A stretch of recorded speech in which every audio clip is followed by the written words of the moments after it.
I am happy you have come together to look at innovative ways of your mandate, of exercising your skill set, of bringing your experience to bear,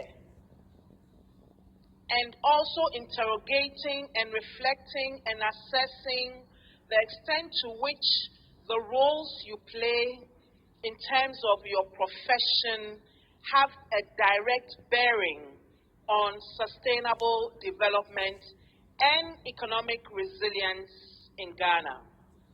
We know what happens in procurement, the procurement process, and the millions of cedis, the poor quality work, and all the ills of procurement. You in this room, being assertive, being bold, insisting on standards, insisting on the right thing, can actually reimagine procurement and supply in Ghana.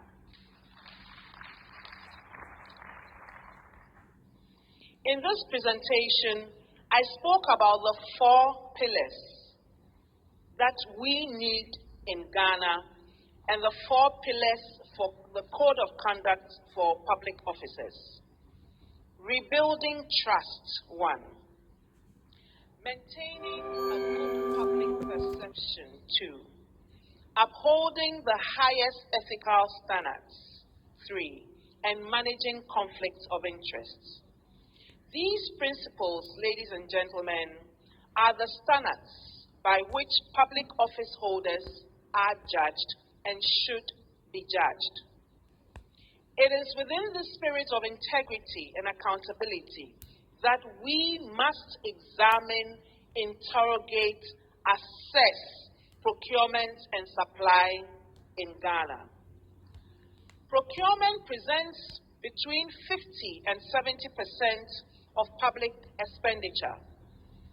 It makes it one of the most important levers of fiscal discipline, local industry promotion, and public trust. When we manage procurement and supply ethically and professionally, it becomes a true engine of sustainable development and social impact. But when we compromise procurement and supply, it drains national progress. It drains the small money, cedis, and coins. I won't even talk about dollars that we are able to accumulate as revenue. It undermines institutions and erodes the very trust that we are seeking to build. This office now coordinates the whole of government strategy on addressing, preventing, and reducing corruption. Actually, in the process of developing a second anti-corruption strategic plan for Ghana. It works with several institutions like IOCO and SIGA and channels complaints and whistleblower reports to the Attorney General. It is setting up an oral office to ensure that we continue receiving complaints from members of the public and ensures that our systems are both responsive and accountable. I've spoken to you about the President's 2025 Code of Conduct.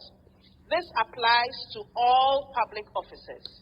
And if you recall, earlier in the year, in the first quarter, we made sure that all public officers under the law filed their assets, declared their assets with the Auditor General.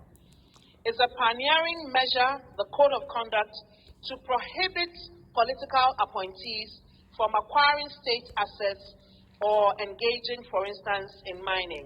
It's a practical firewall against conflicts of interest, and it spells out very clearly what constitutes conflicts of interest.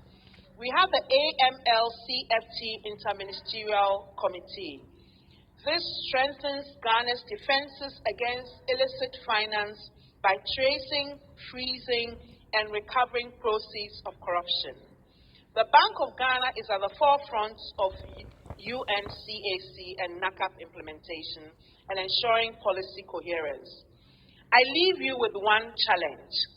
Let ethics be your compass. Professionalism should be your tool, and sustainable impact your goal. Together, let us reimagine procurement and supply not only as transactions, but as engines of Ghana's transformation. Thank you.